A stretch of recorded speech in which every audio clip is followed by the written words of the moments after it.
Good morning. How are you? I'm good. I'm good today. I always answer that. I'm that person that answers it honestly, even when people don't really want to hear the honest answer. Are you too? Oh my gosh, I love it. Yeah, at the grocery store, even if they're like, "So, how you doing today?" I'm like, you know what? It hasn't been great, but Not a I'm great pushing day. through. I I love mean, it I so much. I'm a very honest person because you know what? I am because I want people to be the same way when I Same. ask them. Same. And I I also life is too short for us to like live on the surface. Like if things are not well and you're not having a good day, why do we feel the need to plaster on a smile and go, "Oh yeah, it's just so great." It's not. It's also a betrayal to yourself Mhm. to pretend like everything's okay when it's not.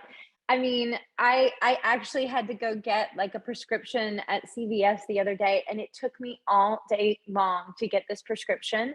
Like CVS was saying like, we haven't gotten it. And then I called the doctor's office. We sent it at 10:30 a.m. And then I called CVS. I was like all day long. Finally, I get to the lady at CVS. Actually, I was like, I'm just gonna need you to call my doctor, please. In small towns, this is like a no-brainer, right? These are things that people just do in small towns because everybody knows each other, but Los Angeles different. And that pharmacist picked up the phone and called my doctor and handled it. I got there and I pulled her aside. And I think she thought, because I was standing in line and everybody's barking at all the pharmacists and all the people. And I was like, first of all, why is everybody so angry at them? This is like, this is crazy. And I pulled her aside and I was just like, I just want to say thank you so much because you have no idea. Like, and I just start tearing up, and then she starts tearing up, and she's like, Mhm. nobody's told me thank you in such a long time. You don't understand. And I was like, oh no, well, thank you for what you do. And it was this beautiful moment. And that's what I think honesty does. It's like it allows us to have these moments of connectivity where we're allowed to be human beings, and we're allowed to be seen for a moment. So I think it's really cool that you did that. And also we just like jumped in like And deep. I love it. I just watched an interview that you did most recently, and I love what you said about your friend. And I think her name is Meg. Is that right? Oh yes, Megan Yes. McNulty, Yes. my How, partner in all yes. things. How you were able to dive deep with her like the instant that you met. And Oh, that's Jen. I was oh, probably talking about my okay. friend Okay. Jen. So Jen Okay. and I run a blog together. I mean, I Okay. do, by the way, I do that with Megan too. I really, all of my closest girlfriends, but Jen and I, yeah, so we met in our late 20s. We were in master class together at our acting studio, which is also where I met my other best friend who became my writing and producing partner, Megan. We all met at the same acting studio.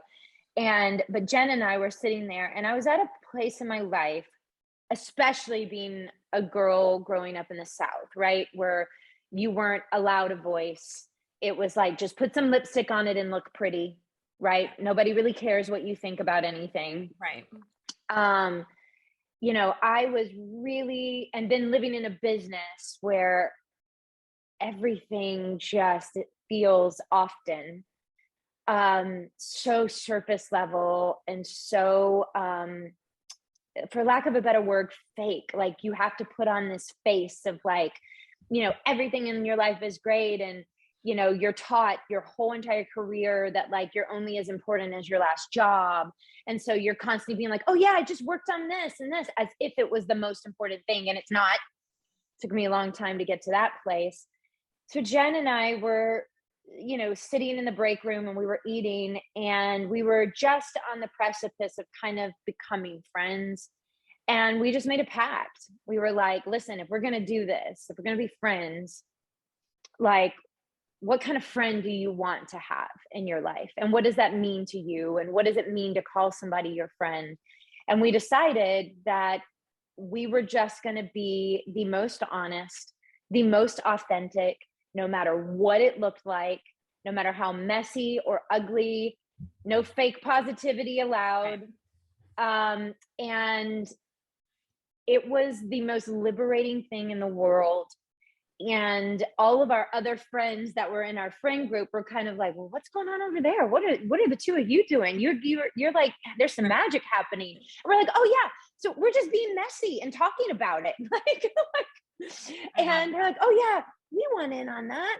So it really allowed all the other women in our life the permission to be just as messy and be just as honest about it, and not just be embraced, but be celebrated inside of the mess.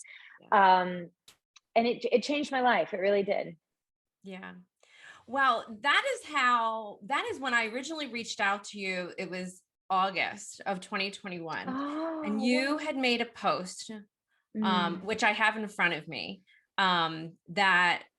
which was because I had been following you for quite some time anyway, because I love watching on Hallmark. And then you really, when everything was going on with your dad, you really started, I feel, to really open up on social media. It was a lot. I had never seen that from you before. And so, can I read a little bit of the post? Yeah. Do you mind? Yeah. Okay. So this was a post about, I'm just going to read it because it's, You said, I had to start moving my body. I could feel the darkness swallowing me whole, and I immediately texted my lifelines. Jeff, who hates to be on camera or known in any public fashion, right?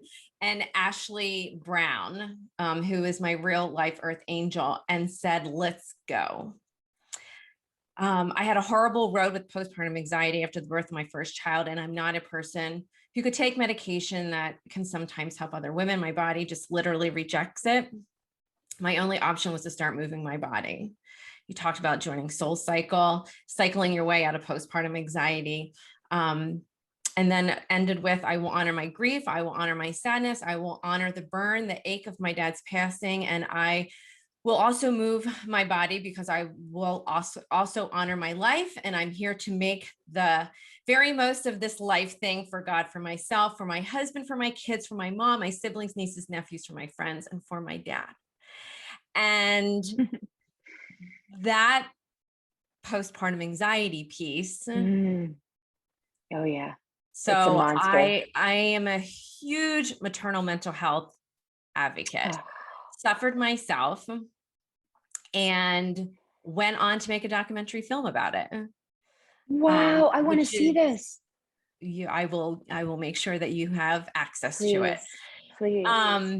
I finished it back in 2015, and it's been screened thousands of times. It's really used in teaching schools, medical universities, for upcoming physicians or anyone who's really going to be in contact with a woman who is pregnant or just have had a baby. And so I had a horrible experience, and it was so, and it is still so stigmatized. People don't talk about it, mental health just in general, but especially when I was just going to say anything that falls under the umbrella of mental health. Postpartum does.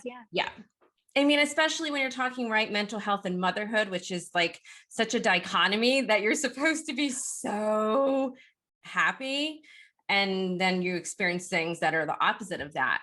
And so, did you have depression or did you have anxiety, the postpartum depression or anxiety? So I had pregnancy anxiety, OCD with intrusive thoughts. Wow. And contemplated taking my life at one point. Same, many times. And and it was like, why, how did nobody tell me that this could happen?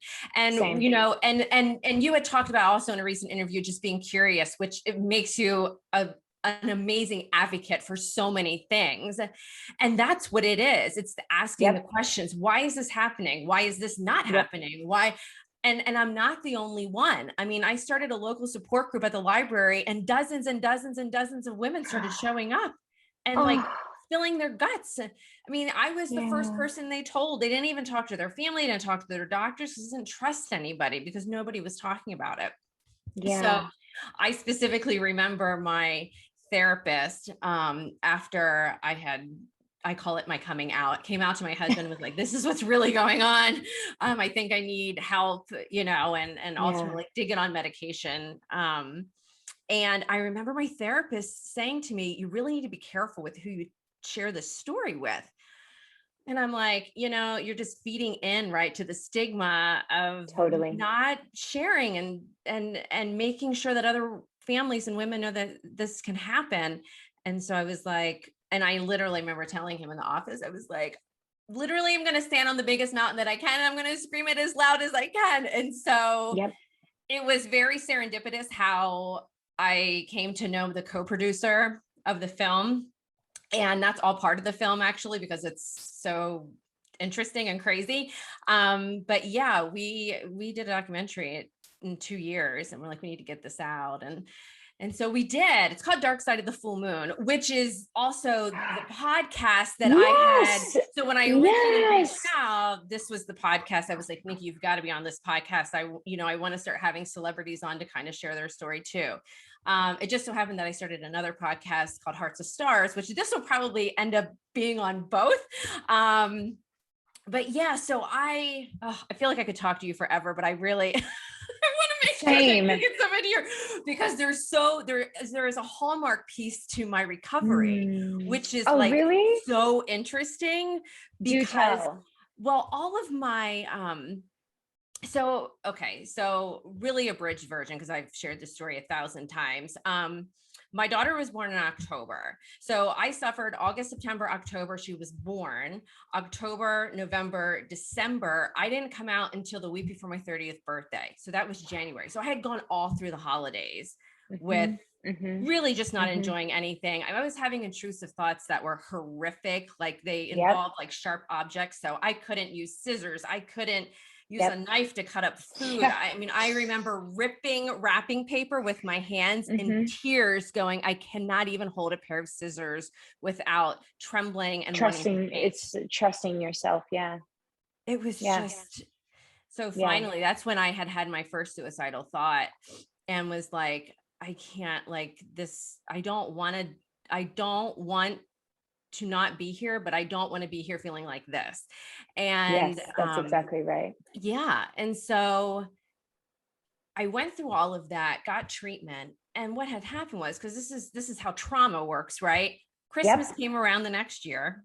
Oh yeah. And I was put in that same kind of, I always related to like your senses, right? So the Hallmark movies started coming on, I started smelling Christmas trees. There's a reason for that. Yeah. So I went to school for psychology. One of the toughest classes that I took was sense and perception, where it was the most fascinating class and also the hardest. I literally and I'm an academic. I will read a textbook for fun. That's like curiosity portion of the program. My grandmother always was like, you missed your calling, you should have been a doctor. And she's probably right, by the way. I probably it would have been much easier to go to med school than to deal with this industry. And I remember all of it coming together, why our senses. And also I had been in acting school at Warner Laughlin Studios. Her whole acting practice is based on sense and perception. So we don't use substitution, meaning I don't substitute parts of my life in scenes. It's damaging, it's traumatic to relive certain traumas in your life. But that's what a lot of people do. They're like, oh, let me remember when my grandfather died, and then I'm going to cry on camera. Right. Well, what I understood from Warner's technique, and also from going to school for psychology, is your brain will literally protect you and shut it down. It will shut it down at some point in time. You will not be able to cry anymore. So now they're coming in to do your close-up. Right. And you've cried 10 times and then it stops. All of a sudden it stops. You can't find the emotion anymore. So Warner's technique was all imagination based. And where we would actually flip into our imagination and live out moments of a character's life. I'm 5 years old. I'm sitting on the carpet in my room. It's super thick carpet. It's blue. And when I lay on it, it kind of makes me feel like I'm laying on a bed of clouds. And so it's all about senses. What do I smell? What do I see? What do I touch? What do I feel? Right. And what it does, it actually tricks your brain as an actor into believing the moment happened. It lives inside of you. Right. So when I get on set and I am placed in that bedroom again as a, 20-something-year-old, 30-something-year-old, 40-year-old, and I've set that memory in, and I walk into that room and that blue carpet is there. And I put my hand on it and I sit down, tears, boom. Because my body has lived that moment. So there is this connection between our sense memory and what we hold. And also when it comes to trauma, I was just on the phone with my mother, and, we lost my dad July 27th of last year. Leading up to that, we had all gone he was placed in Jacksonville because it was the only place that would take him. We called 11 different places. Turns out people don't love having people with frontal temporal dementia in their facilities, which is a whole other issue that my advocacy is going to work on moving down the road. But we had all gone to Fernandina Beach, which was about 30 minutes away from where he was, as opposed to 2.5 hours. And we decided to be there for the month that he was in this facility, so we could be close to him. And my mother said on the phone when I was just driving here before I got on with you, she can't go back to Fernandina. This was a little house that our family rented every single year, and all of our family went to the beach. We've been renting the same place for years. She's like, I can never go back there. She went to go look at another one, but just driving into, is one of those places where it's gated and it's got a lot of different houses. Just crossing the threshold of the gates to go and look at a different house that she wanted to rent, she felt the panic and the shakes and everything come up, and the tears and all the things. And she was like, nope, I can't. So and nobody tells us this. Mm-mm. So when we're placed back into a moment of remembrance, and that trauma comes back up, and then here's what we decide we do, because we don't know what it is that we're feeling, because we haven't been taught. Right. We drink too much, we get in fights, or we're really sad and we don't know why. We're impatient with our children. All of these things start happening. We go to that place inside of us that is scared, that I don't feel in control of my body, what is happening. And then we act out in ways that are not in alignment with who we are, right? Because we don't know to sit down and go, oh, okay, what I'm feeling right now this is trauma. This is PTSD. And I'm just going to have to sit with it for a minute. And I'm just going to have to let everything come up. I'm going to have to cry. I'm going to have to be sad for a moment, but I'm going to have to acknowledge that that's what this is, because the sooner I acknowledge it, and the sooner I feel my feelings, then it's going to pass. Right. And then I'm going to be able to wipe my tears, reset my sympathetic nervous system, and know that I have to be tender with myself, and know that now that I've given myself the space to feel, then I can be tender with the people in my life who I love. Right. But I'm so glad you brought it up, being launched back into that. So you are launched back into, to take that back, you're launched back into that moment. It's Christmas. You've got the smells, you've got this, and then what? A Hallmark movie came on and you were like, healed. I was healed by Hallmark. What it was. That's going to be your next podcast. Healed right, by right. I mean, really what it was being able to throw myself into a movie or whatever it is and experience the holidays through that. And almost rewiring my brain, because Christmas is my favorite time of year. I mean, it is by far my favorite time of year. I couldn't wait to experience my first Christmas with my daughter. This was a big deal. And to have it ripped from me and then have it reoccur after I think I'm better, because I was better, but did not realize that I would be triggered and sent back into, not a Yeah. place as bad as it was, but enough that I was like, am I always going to be like this? Like, am I Ugh, never going to be able to enjoy the holidays again? Like, is this like yeah. going to be my new reality? And Yeah. so, I was able to just really just flood myself with movies that were those feel good movies, right? Yeah. I knew what to expect. These were not Yeah. movie. I mean, most Christmas movies are pretty, uplifting. I wasn't Oh yeah, watching yeah, Die yeah. Hard or any of Believe those me. things. Right? No, believe me. Yes, yes, yes. And then when you pitch the movies like for Right. Hallmark, and you're like, this is a girl who didn't really love Christmas. They're like, get out of Yeah. here. Like they're like, no, no, no, no, no, no, no, no, no. Our audience wants to see people loving Christmas. Right. They want to be Exactly. happy. They want. Mhm. I'm like, got it, got it, got it. Right. And it's great. I mean, and I actually had this conversation with an actor, with Neil Bledsoe, actually. Oh yeah, Um, Neil. yeah. And, I was actually, for whatever reason, this story comes up in every interview, my whole like thing. And he was kind of asking me questions, kind of like how you are, but I love it. I said, what I really had to do was, flood myself with those movies and almost like live through, like rewire my Yeah, brain, rewire kind of how I thought, and just get as far away as I could from that initial trauma. yeah. And that's kind of what starts the healing I mean, that's the healing Yes, process. But what yes. people don't understand with, especially with trauma, is that you're not always 100% healed. The wound is always You just will kind of never be. there.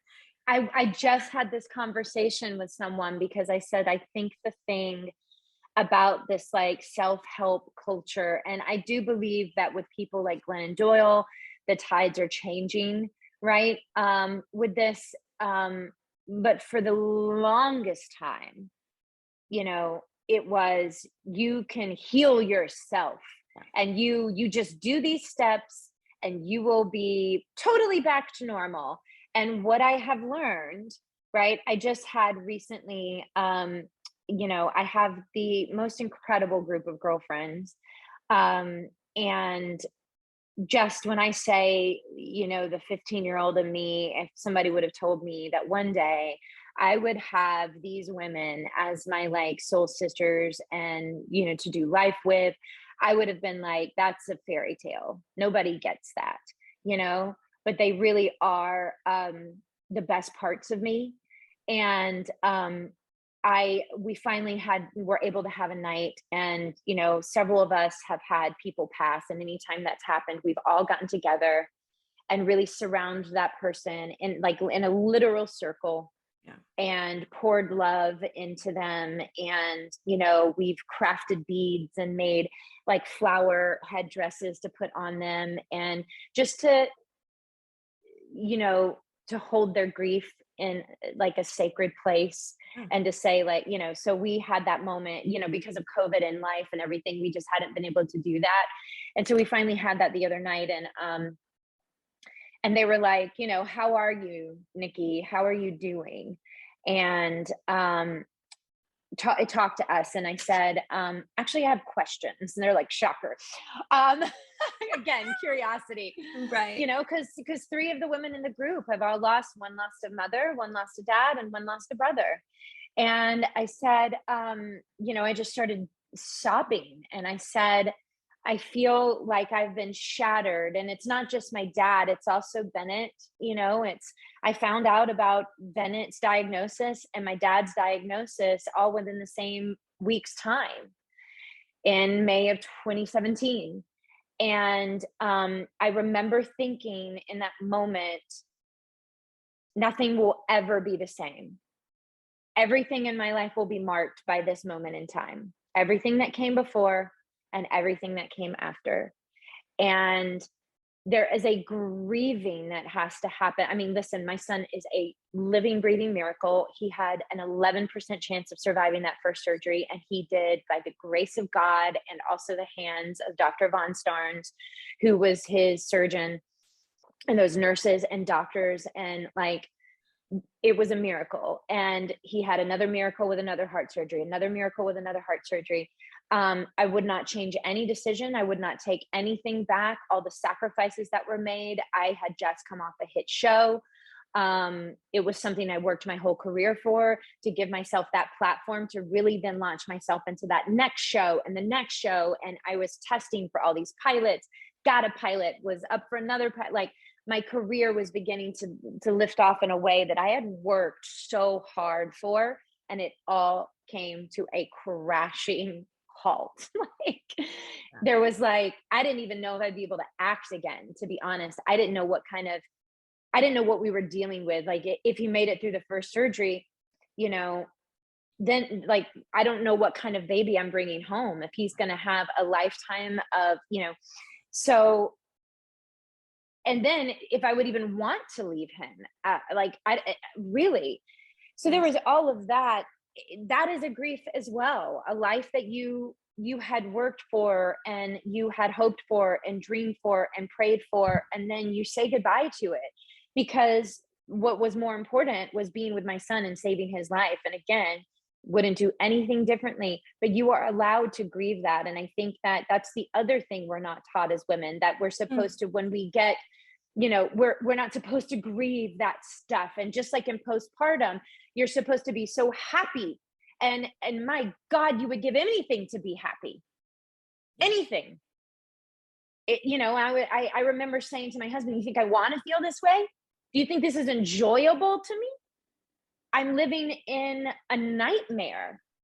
And like, that trauma, then you have to grieve the time that was taken from you, from your son, and those most precious, first year or it took me 18 months to finally get back on my feet fully. And man, I was mad. I was so angry. I carried that baby in my belly. I did everything right. I did all the things. And then I was robbed of that. That's a grief. And so, I was recently, but all these self-help books teach us that we can just heal this, and then one day we're going to be better. And what I realized in that moment, talking to my girlfriends, when I said, there are pieces of me, like pieces of myself, that I can't get back. They are gone. And it's like I'm trying, like somebody took a bat to my whole self and shattered me into a million pieces. And in the last 5 years, I've been trying to just put those pieces back together like a puzzle. And then some of them I can't find, they're just missing. And my friend Jen, my truth teller, I was crying, and I was like, where is that woman? Like, where is she? Will I ever get her back? Is she with my dad?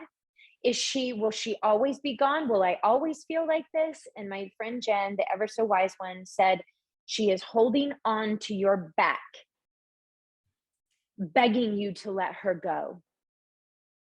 You have to let her go. And this is why, this is the Jen and Nikki of it all. I looked at her with tears of gratitude and like awe that, but she knew, because she had lived it. And then now she gets to walk me through and say, it's time to let her go. She will never come back. Those pieces of you, and that's okay, because now you get to put together other pieces. You get to pull in other pieces that you learn along the way, the resilience that you learn that you never knew that you had, the vulnerability that you never knew that you had, the honesty, the authenticity, all of those things that you learn along the way, they become the new pieces of you, and you rebuild yourself from there. But that trauma and that grief will always be with you. I say to my kids, and I fully believe this, we were given all of the emotions for a reason. But we've spent all of our lives trying not to feel the icky ones, right? Guilt, grief, sadness, anguish, anger, whatever it is, the things that don't make us feel good, right? Because the self-help community says feeling good and positive is the way to go. So let's get to positive. Right. But we were given all these feelings for a reason. Our job is to learn what to do with them. is to learn how to control them. And I don't mean control them in ignoring them and denying them and pushing them away. I mean controlling them in the sense of acknowledgement. This is what I'm feeling. Right. I'm going to allow myself to feel this because I can handle it and I trust myself to handle it. And I'm going to know myself well enough because I've done the work to know, okay, so I'm not going to do the things I used to do in the past, lose my patience, have too much wine, blah, blah, blah, blah. And instead, I'm going to be really mindful walking through this that I'm a little bit on a landmine right now. And so I got to slow everything down. Maybe I need to go to bed a little bit earlier. Maybe I need to make sure I don't, pack my schedule with too many things because I'm just feeling very vulnerable. So you learn your toolkit, your ways of taking care of yourself. But like emotions are meant to be felt. Yeah. And so I think that that's all part of it, of the acknowledgement of like, I'll never be the same. That is okay. I will never find that full healing that all the people talk about. That is also okay. Because what does happen is something is broken open inside of you that changes you forever. And it allows you to see the world in a different way. And the way that I see the world is so much more raw and real and vulnerable and meaningful than I ever did before. And I wouldn't change that for anything. None of the pain. Yeah. Wow. That was beautifully said, first of all. Oh, thanks. It's interesting, when I was coming off my medication, I was on it for 2 years. Oh, And that's so hard. the same week I came off my medication, my daughter got diagnosed with autism. And one of Okay. those things where, I mean, this is like the same Yeah. thing. Yeah. Grieving the loss of the moments I wish I would have had with her during her first Christmas, or all of that. And then getting this diagnosis, first of all, and not knowing anything about it. I mean, I didn't know Yep. anything. I had no idea what autism was. I thought she just had a speech delay. Yeah. People just throw words at you and you're like, yeah. Well, that your jaw would drop if I told you about the appointment that we went to and how they told us that she had autism. Was so traumatic. I'm so sorry. Anyway, and I just remember driving home thinking, here's another bookmark moment. Every picture, everything is going to be, that's before she was diagnosed. That's before we knew. Yep. Yep. Yep. And it still happens today. I mean, it still happens today. And, she's an amazing 12-year-old girl, but she will never be independent. She will be with us forever. And so mourning the motherhood again, what I thought it was going to be. And that is, that's still stuff that I'm working through, obviously. And that's tough, but I'll tell you, I am able to handle that, and was able to handle it with the diagnosis, even though it was very traumatic, because I had learned all of those tools while I was going through my pregnancy and postpartum depression. That I knew how to set boundaries with people. I knew nights I needed to go to bed earlier. I knew when I needed to exercise. I knew who I needed to keep close to me and who I had to put a little bit further away because they were a little bit toxic. Totally. And I agree. I would not have been able to handle the Bennett situation the way that I did if I had not gone through postpartum anxiety. Yeah. And I will never forget the day that I was like, oh, wow, that prepared me. And it made me an advocate. Postpartum anxiety, having it made me an advocate. I will never forget going on Home and Family for the first time. I had done my first Christmas movie for Hallmark, my first movie for Hallmark at Christmasland. And Home and Family had invited me on to talk about the movie and motherhood because I was, a relatively new mother. And I was like, well, you know, you want to hear about it? Right. It's been real Right. great. Right. And I said, listen, I'm happy to talk about motherhood if you let me be honest about what it actually has been like. And I remember like combing through websites to try to find other celebrities that had talked openly about postpartum. And I found a Brooke Shields interview where Yep. she had talked about it. And then on the heels of her opening her mouth, Tom Cruise was like, that's not what you have, woman. You're not taking the right supplements. Right. And I was like, oh gosh, like women, like this is, and I just remember being so scared because I was like, was like, Tom Cruise gonna come after me? Like, you know what I mean? Like, are we like, am I gonna get backlash from this? But what I did know was like at the end of the day, it's that thing that Jen, my friendship, allowed me to do, which was if I'm gonna talk about this, I'm gonna talk about it honestly. And I and Hallmark allowed me to. They were like, absolutely, talk about it. And I just remember walking away from that and getting calls and emails and text and Instagram DMs and all of this stuff, like you said, from so many women, right? Who, like, when you started your group and all those women showed up, which is, by the way, amazing that you did that. Yeah, I just this onslaught. I was like, oh, whoa, women really need to be talking about these things.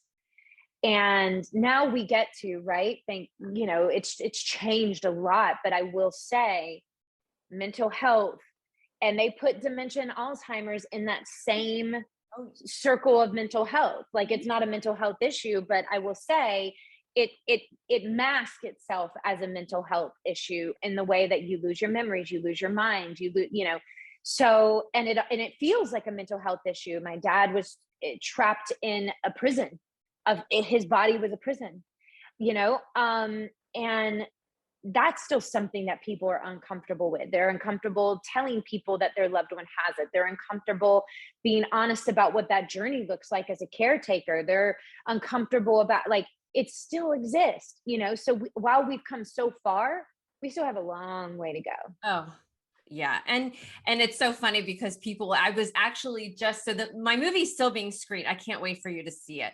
I can't either. The movie's still being screened. And when I see that someone's doing a screening, I always reach out and say, hey, if you want me to be like on the panel, like I'll, if people need to ask questions or they want an update, because it really was from 2015. And just last week, I was in a Zoom virtual screening of the film, and I came in at the end, and I haven't seen my film in a while, but I was able to catch like the last 10-15 minutes. And then they put up all the people. There was like 50 people in the Zoom, and then one of the squares had a classroom full of med students. Wow. And I just lost it, because I was like, this is why we made the film. Like this, it was to make people angry and learn that there are simple solutions that are not happening in our healthcare system. Yeah. And it's just, by far my greatest accomplishment. I still can't believe that I went to school for broadcasting and production. And I love the film industry. I love the magic of being on set and all the moving parts of it. Like, I just absolutely love it. And, seeing your name like up on the screen I remember sitting in the theater for the very first time, because we did a lot of screenings at like large theaters. And I just remember, like, for the first time seeing, producer, your name. And I was just, and it to be something like this that I know is going to change things about, what I went through, and the hope that, other women don't have to go through it. So that's why I started the podcast then, because I have so many women reach out to me and they're like, I'm ready to tell my story. I want to share it. I need to get it off my chest. I want my family to know about it because I haven't told them yet. And I just need that. And so that's why I started the podcast, because it allows these women to continue to share their story. And I'm like a big believer in storytelling. It just makes such a big difference. I mean, can I share just one story with you? I want to You can share all the story. The very first support group that I ever did, and I would do them at the local library, and a lot of times the moms would just listen to me talk, and which is totally fine. It was on the flyer. It said, you can just come. You don't have to say anything. Just if you just want to be in the same room of people that, have experienced the same things that you've likely gone through. And I remember always sharing, medication worked for me, doesn't work for everybody, but, I was put on medication, and I always share the story of my psychiatrist who said, listen, I know you're going to go home and you're going to Google what I'm putting you on. And here's what you're going to find. And you're not any of those things, but this is going to help your brain. I'm telling you, it's going to help you get it filled, and start taking it. And I shared this story at the support group. And when I was leaving, right before I got in my car, a woman who was in the group stopped me in the parking lot. And she said, you didn't share what kind of medication they put you on, but I'm having the exact same intrusive thoughts that you're having about sharp objects and stuff. Would you mind sharing what they put you on? And I said, yeah, that's fine. They put me on Risperdal, and it's an antipsychotic medication. And, it's for people with schizophrenia and stuff. And they made it very clear that that's not my diagnosis, but my brain just needs some help. Yeah. And she said, well, my doctor gave me a prescription for that. It's in my purse. I didn't fill it because I Googled it, and I'm going to go. And she filled it. Yeah. And that's when I was like, yep. Like, this makes a difference. And this is going to go and fill her prescription now and likely get better. And she did, and we're still in contact. And it's amazing. I mean, it's just, it's insane. And the film, my goodness, my co-producer, she came to my house because she was filming my daughter for an autism training video. And she turned the camera on me, and I started talking about my support groups that I was running. Yeah. Oh my gosh, I had pregnancy, suicidal ideation, and I didn't even know this could happen to me. And I've wanted to make a film about it. Will you make one with me? I said, oh, yes, I definitely will. She was at my house the next week. We storyboarded the entire thing. Amazing. And it was done in 2 years. Amazing. I mean, and that's the other thing with just opening up and sharing your story. You never know what opportunities may present. You never know how you're going to touch somebody else. Yes. I mean, yes. That's why, going back to when you asked how I was and going into that dialogue with you, I'm very honest about, like, if I'm not having a great day and you're just the cashier at CVS or wherever you are, you're going to hear it. My apologies. Yeah. I mean, you're going to hear it. That's just, that's just the person I am. But you're right. We're very automatic to just say, how you doing? Good. Like, I mean, we're very, it's just. Yeah, I know. We're programmed. We are. And it's literally just like unprogramming yourself to go, you know what? Not great today. Yeah, not great today. Just not great. Not great. Like the other night, I just had to sit in front of my girlfriends and say, I'm not okay. Yeah. I'm not okay. And I know that that's scary for a lot of people to say that. Believe me, I used to be one of those people. I mean, up until Bennett and my dad, or Hudson, in the postpartum anxiety, there was no way you would ever hear that I was not okay. Yeah. No way. And that's why it took so long to get my postpartum diagnosis, because I was like, absolutely not. Nobody's going to know that I'm not okay. Yeah. I'm going to do this. I'm going to make it look good. I'm going to get my body into shape. I'm going to do this, and I'm going to post these pictures, and I'm going to put on this face, and I'm going to do this. And I'm not going to let anybody know I'm not okay, until my friend Jen Didi was like, you're not okay. Yeah. She was the one that was like, I don't know what's happening. She was like, have you ever thought about maybe that you have postpartum? And I was like, I had never even really heard of it. I'd never thought about it, never talked to anyone about it. I was like,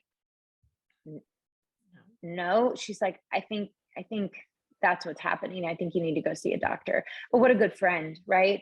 what a good friend. And if we had not had that basis of honesty in our friendship, and we didn't trust each other so deeply, and that like, she's going to tell me the truth, and the truth that she's going to tell me is going to be the truth that I need, because she loves me so much, and it's always going to come from a place of love. And I mean, I'm so grateful, so grateful. Yeah. Yeah. And surrounding ourselves with people like that is what it's all about. I mean, you have to do that. Or else it's, when you don't have a support system, it's tough. And, you know, and so, especially so many moms, or maybe just people in general, feel that there has to be some sort of reason why a mom starts to feel that way. I mean, or something she did wrong. Right. Mm-hmm. And I remember, because my daughter had asked for, it's a long story, but I had a C-section planned. She ended up having to come out earlier, so I was taken by ambulance to the hospital. I mean, it was a whole traumatic thing. She was in the NICU for 10 days. And I specifically remember no one asking me how I was in the hospital. Like I very much remember saying to me, you should basically feel wonderful. One, because your baby's the biggest one in the NICU. Okay. Yeah.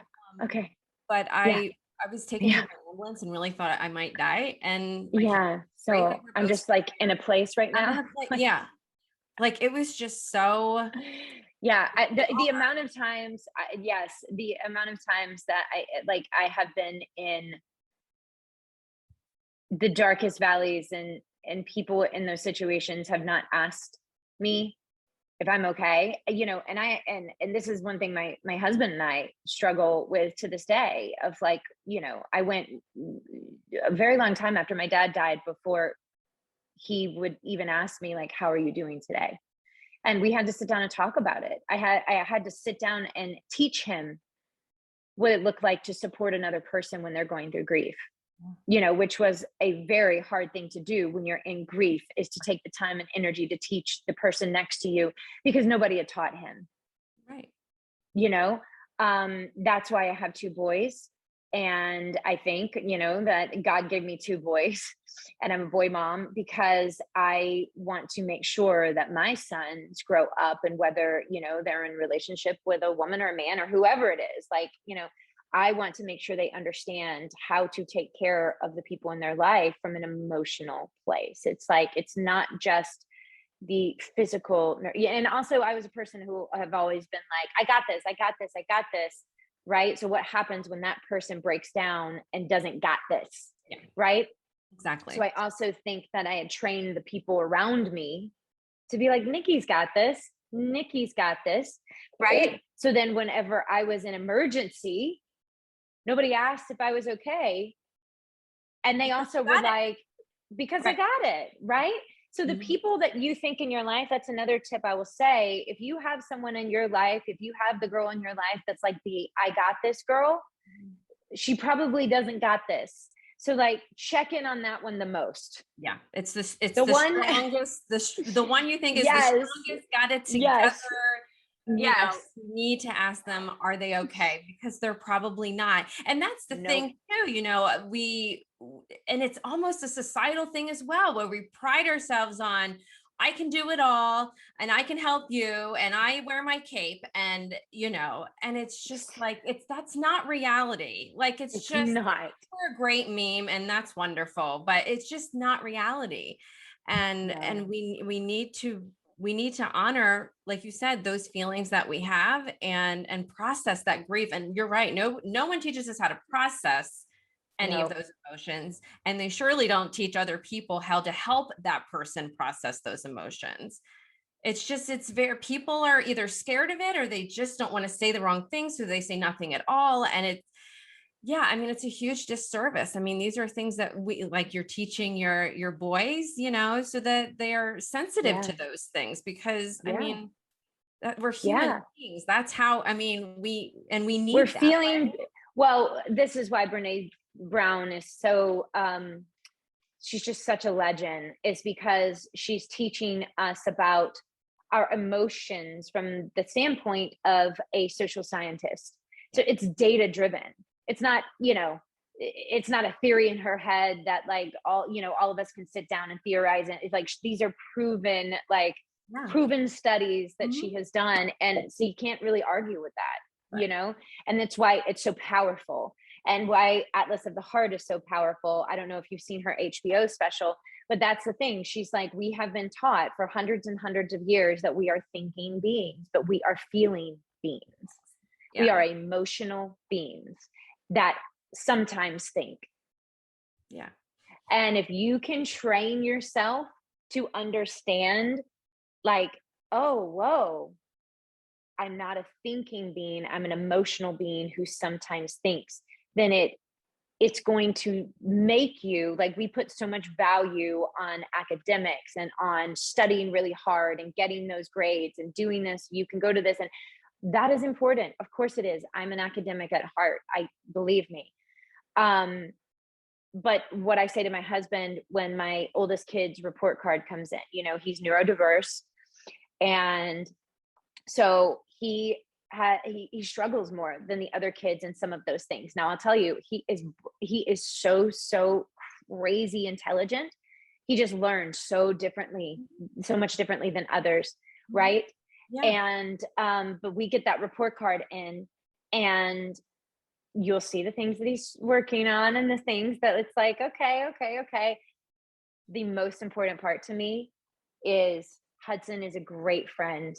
He's so respectful to his friends and to his teachers. He is so kind and thoughtful. He is so, and I'm like, you know what? Then I'm doing my job. Yeah. Right. It's like that Sure. is so much more important to Yeah. me than a kid that is getting straight A's. And by the way, that is not the way that I was raised. It was not. It was striving. It was, you strive, you accomplish the task, you get the straight A's, you're the top of your class, like that was how I was raised. So it is complete opposite, but only through therapy, going to school for psychology, being in therapy, being in trauma therapy, learning these things, being blessed with a kid that is neurodiverse, so I can think differently about we have 50% of our population that's neurodiverse, and so there is no normal, Right. and we need to stop talking about normal and not normal, Right. right? And Yeah. it's been, and I mean, that as much as anybody. So, like, for me, it was such a gift to have a kid that was neurodiverse so that I could begin to learn, even for myself, like the beauty of how his brain works. He's going to be a kid that is going to go on to come think outside of the box, come up with some kind of technology or some kind of data Right. processing thing or some kind of medicine or some kind of something that nobody thought of, and it's going to change something in the world. Like, those are the kids that go on to do that if we nurture them the way that they deserve to be nurtured, and their differences. So I do feel that, like, even just understanding that we are emotional beings that sometimes think, it puts the priority on the importance of emotional intelligence over, academics, really. Yeah. For sure. Absolutely. Yeah. I mean, and yeah, having a kid on the spectrum, absolutely, just kind of, she definitely doesn't learn like other kids, and having a special needs child and seeing the world through that lens is Yeah. amazing. Like, it's Yeah. just, it really does keep you, first of all, in the now all the time, Yes. and just, seeing how she sees the beauty and just simple Ugh, things. I And know. it took a while, it takes a long while to, like that grieving process of all the things that you think, because we're taught like all these things, especially like as a mom, kind of like what motherhood's going to look like. And I have surrounded myself with girlfriends who all have kids on the spectrum, which was such an important part of my Yeah, healing and I bet. processing that I was going through. And, but at the same time, I have friends that are like, who have daughters the same age as Allie. And they're just like, my my kid is, hanging out with so and so and, socializing, and that's not our situation. And so, No, right. it's kind of like that. I don't know. I mean, we still grieve all of that, and it's tough. I mean, it's tough because no one teaches. I mean, no one talks about that either. I mean, they just Yeah. don't. Yeah. There's so many kids that have special needs, and parents Yes. that, and then kids that are going to grow up, and then she's an adult. So then what does that look like? I mean, I Yeah. remember, I remember calling her school literally because she's in a special needs school, and it's amazing. Like, it's just amazing. And I remember calling and going, okay, can you tell me how long she can stay at this school? Like, what year will she graduate? Right. Right. And they said, well, she can stay until she's 23, which is great because her birthday's in October. So she's kind of like that late. So I get like an extra year. Yeah. So I'm like, okay, she's going to be there till, until she's 23. Perfect. What year is that? Okay. So this is probably when I'm going to have to stop working my full-time job. Like, figuring out Yes. financially, like, Yeah. what you do. And these are things that a Yeah. lot of my friends don't think about. And so it's just so interesting. It's just very interesting. And yeah, I mean, yeah. I feel like we have so many things like that are parallel that aren't the same, but kind of the same. And 100%. Yes. yeah, it's so interesting. But yeah, that post that you made really just Oh, thank resonated with you. me. And Thank you. and I had been following you and the process with your Thank dad and you. everything. And yeah, and also just seeing your post, because you do post sometimes about the amazing women in your life, and kind of seeing those little glimpses of interaction that you have with them is Oh, just, they're the it's best. like Nikki has a tribe, and that is amazing. Like, that is what we all need to. They're my lifeline. They really are. They're my lifeline. Like, I can't even, I really don't know how I would do life without the women in my life. I don't. I think women are extraordinary.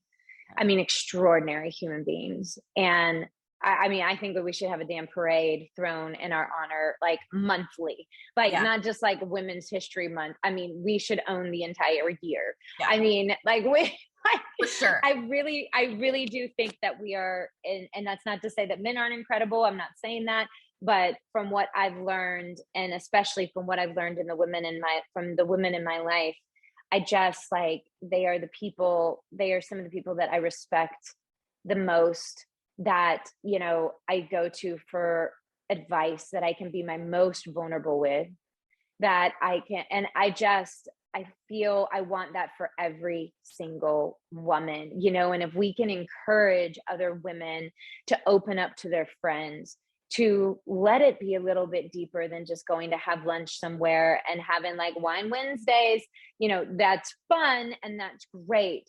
But, like, at the same time, you know, bad things are going to happen. That is life. You are going to go through really hard. Life is hard. That's the one thing I appreciate about Glennon, is the Yeah, fact that she's like, how are people acting like this is normal? yeah, Like, everything's okay. Like, I don't yeah. understand. It's like, this is hard. It is hard to do life, Mhm. which is why when when things are good, when you do have a good day, we have to also learn to celebrate that and rest inside of that, and just and not brace ourselves for the other shoe, because that's something I have done, and I do, like, hardcore, and I'm trying to rewire my brain not to brace for impact, and instead just go, you know what, today's a great day, and I'm just gonna, like, until I get hit, I'm just gonna enjoy it, because I know at some point in time a hard thing is gonna come, and then I'm gonna have to deal with that. But for right now, the hard thing isn't here, so I'm just gonna enjoy this moment. Um, but we're gonna face hard things, and my biggest thing, and I think I felt this since I was a child, was I everybody deserves to be seen. No one is better or more important than anyone. And I think this is my Jesus stuff, like really and truly, like I love Jesus. And the thing I loved about Jesus as a kid, and then I still love about him as an adult, is that he went to where there was need. Where is there need? I don't care what it looks like. I don't care what your class is. I don't care what your race is. I don't care what your gender is. I don't care. I don't care what you've done. You are a human being, and you are just as important and significant as anyone else. And I feel like part of that, adopting that mindset, and then also allowing yourself to be that human being in front of another person, releases them and gives them permission to be a human being, so that we all actually get to, it's that Ram Dass quote where we're all just walking each other home. How can you allow someone to walk you home if you're not willing to open your hand up and take it? Right. And life is so much better and so much more fulfilling when you open your hand up and you allow somebody to take it and allow them to walk you instead of you walk them. Right. And sometimes you'll have to walk them. Those tides will turn and you will take turns in those positions.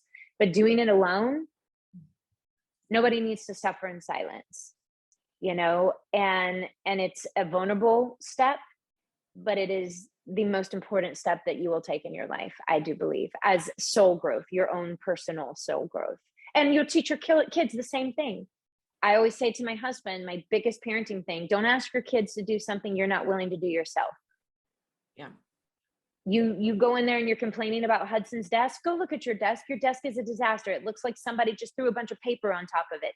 You go clean your desk and you model for him what that looks like, so that he will understand that that's how he has to take care of his desk. Right. When I am crying and upset, you come to me, you nurture me, you hold me. What do you need? How can I help? You can't. I just need you to hold me. Our kids watch that. Oh, that's how that's modeled. Yep. It's so important for us to do this because we don't understand how it's impacting our families, how it's impacting everyone in our lives. But it begins with us, and that'll be my last speech for today. Well, I think it's a great place to wrap it up. I'll get off my soapbox now. No, I mean, you're right. I mean, you're right. This was beautiful. Same. What a way to start a day. I appreciate you so much. I really do. And I know we didn't talk about Curious Caterer, but I loved it, by the way. It was fabulous. Thank you. Thanks. And 5 More Minutes is my new go-to Christmas movie. That movie, especially knowing everything that you had just gone through, I was it was hard. It was hard, but at the same time, I could hear my dad's voice. I could feel him just moving me to it. And I could hear his voice saying, you can do this. Yeah. You need to do this. And I was like, I don't know, Dad. I don't know. I mean, the first 10 days that I got to Vancouver to do that movie, I came home from set every night and cried myself to sleep for 10 days straight. And my gosh, it was so healing. It was such a healing, process. And I'm so glad that it touched you. It touched me, and it will always be special. And thank you for watching Curious Caterer. And I should come back, by the way, in year 2 of my grief of my dad, and let's talk about where I am then, because I hear year 2 is a real doozy. So maybe I'll come back for my Christmas movie, and we can reconvene and see how the grief is then. Sounds good to me. It sounds good to me. It's just definitely a process, and people need to know that. I mean, we're always a work in progress, right? And we're always trying to figure out how to make ourselves better. So I appreciate you so much. It'll be really good. Thank you. Well, thank you so much for your time and for everything you're doing in the world. I just think you and I we belong to the same We are cut from the same cloth, and I just appreciate it, and I loved meeting you, and I can't wait to talk to you again. Yeah, absolutely. All right, Nikki, thank you so Mwah. much. Have a really great Thank weekend. you. Okay. I will. Bye. Bye.